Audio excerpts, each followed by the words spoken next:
Good morning, students. Welcome to Narayana Live Classes. My name is Sanmesh, and today we are going to discuss Class 7 Physics assignment, which was provided to you on 25th of June. This assignment is based on the topic motion and time. Let us start. So, question number 1 is, what information does distance time graph provides? Again, I repeat my question. What information does distance time graph provides? Now, one of the main information which is provided by the distance time graph is the speed of the object or speed of an object. So speed of an object is one of the main information provided by the distance time graph. And we know that by calculating the slope of a distance time graph, we can find out the speed. For example, if I have a distance time graph like this, distance and time, and let us say graph is a straight line, I can find out either I can find out the slope directly to find out the speed, or else if there are two different datas given, for example, this is a graph for a car moving with a certain constant speed, and there is another car B which is moving at some other different speed. So just by looking at a graph, we can say that which car is faster or which car is slower. As we can see that car A covers more distance in less amount of time. That's why we can say that car A is more faster as compared to car B. So just by looking at the distance time graph, we can comment on the speed of an object. So speed of an object is one of the most important result that the distance time graph gives us. I hope the point is clear. Let us proceed further to the next question. Okay. Question number 2 is, draw a distance time graph to show motion of a car with a uniform speed. Now car is moving with a uniform speed. So uniform speed means what? Uniform motion means what? It covers equal distance in equal intervals of time. Equal distance in equal intervals of time. That's why I can say that distance is proportional to time.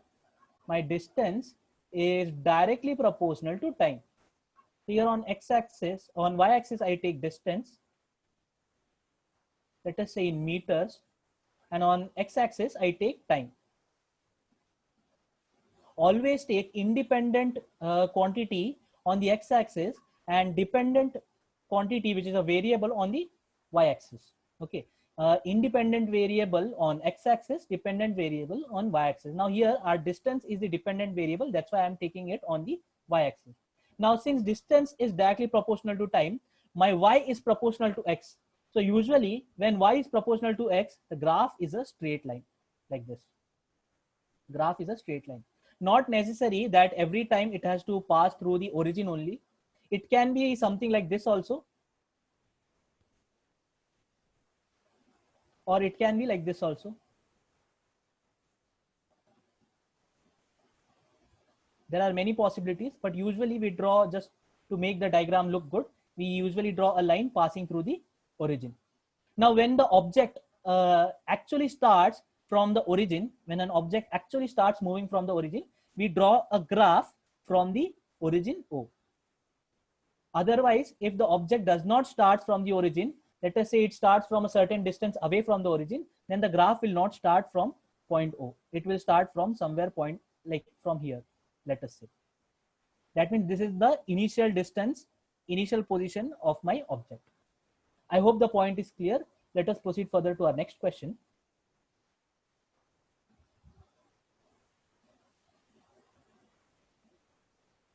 Question number 3, draw a distance time graph for a car moving with a non-uniform speed. Now, what is the definition of non-uniform speed? Unequal distance in equal intervals of time, or equal intervals in unequal intervals of time, vice versa. That means in both the cases, distance is not proportional. Distance is not proportional to time. Okay, distance is not proportional to time. So if I take my distance time graph, let us say time in seconds, so it will not be a straight line. My distance time graph will not be a straight line. Instead of that, it will be something like this. It will be a curve. Now, not necessary that the curve should be of this form only. It can be of this form also. It can be like this also. So there are various possibilities. So, but the important point is it will not be a straight line as in the case of the uniform motion. I hope the point is clear. Let us proceed further to our next question. Draw a distance time graph when the object is stationary. Now, in this case, the object is not moving. It is at rest. So let us draw a distance time graph for that.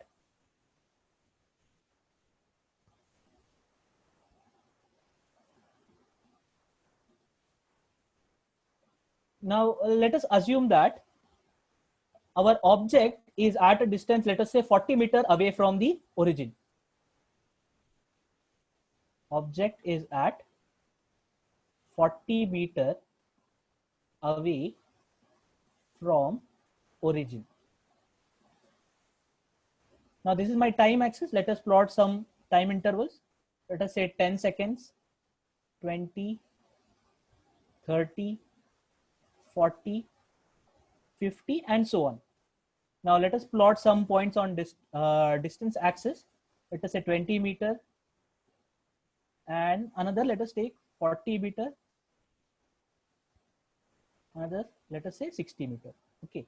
Now, what I have assumed that the object is at 40 meter away from the origin, and our question says that it is at rest. It is at rest. So, if I ask you the question at time t is equal to 10 seconds, where is my object? It is at 40 meter away from the origin. So, this is my first data point. Again, if I ask you at time t is equal to 20 seconds, where is my object? Again, you will say that the object is not moving. It is still at a distance of 40 meter away from the origin. Again, at 30 also same, 40 again same, 50 again same. So I can connect all these data points and I can draw a straight line such that the graph is parallel to time axis. Graph is parallel to time axis. So a distance time graph for an object which is at rest or for an object which is stationary is always parallel to time axis. I hope the point is clear. Let us proceed further to our next question.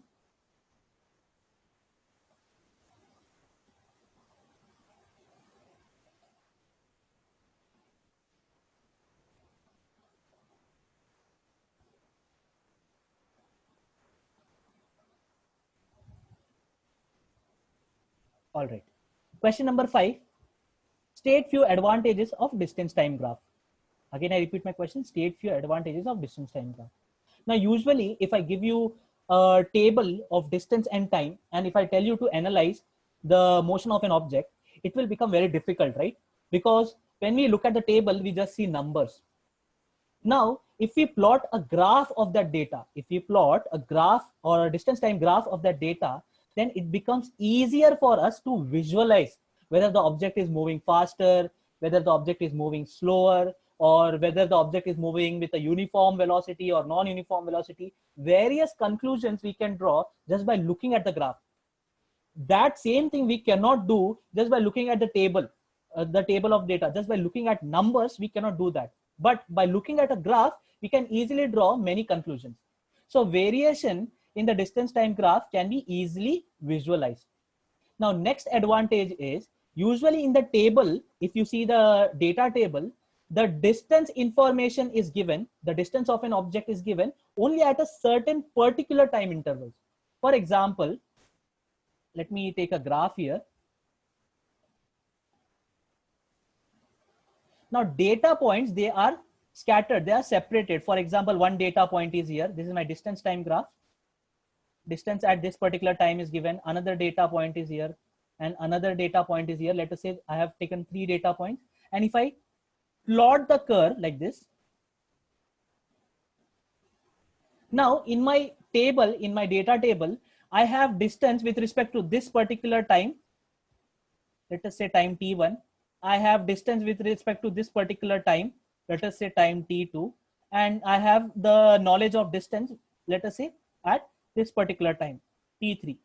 So the table gives me this information. But what if I want distance at this particular time? How much distance the object has covered at this particular time? So what I will do is I'll connect my data points like this with a curve.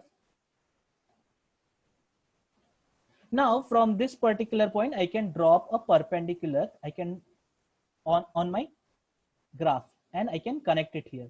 So now I have information about the distance at this particular time as well with the help of distance time graph. Just by extrapolating or connecting the curves, we can get the information at some middle point also. Okay. And third information, third advantage we have already discussed, that the distance time graph gives you knowledge about the speed of an object.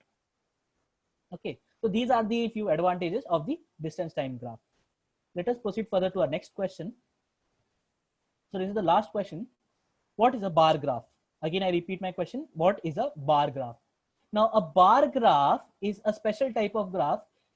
Instead of lines, just as in our previous cases, we have seen line graphs. Those were line graphs. But instead of drawing a line, the data points are represented with the help of bars. Now, bars are nothing but they are thin rectangles. Bars are thin rectangles using which we can represent our data points. Now, the position and the height of that bar graph represents the value of that variable quantity. For example, just for a fun purpose, I have taken one example. This has nothing to do with your motion and time. Just an example I have taken. Now, there are certain opponent teams against which our Indian team has scored certain runs. Okay. Now, these teams are Sri Lanka, Bangladesh, Australia, and England. So against Sri Lanka, Indian team has scored 250 runs. Against Bangladesh, our team has scored 300 runs. Against Australia, the Indian team has scored 200 runs. And against England, the Indian team has scored 250 runs.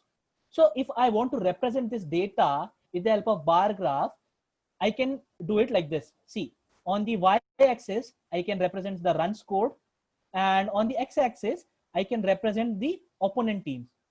So as you can see, against Sri Lanka, my Indian team has scored 250 runs.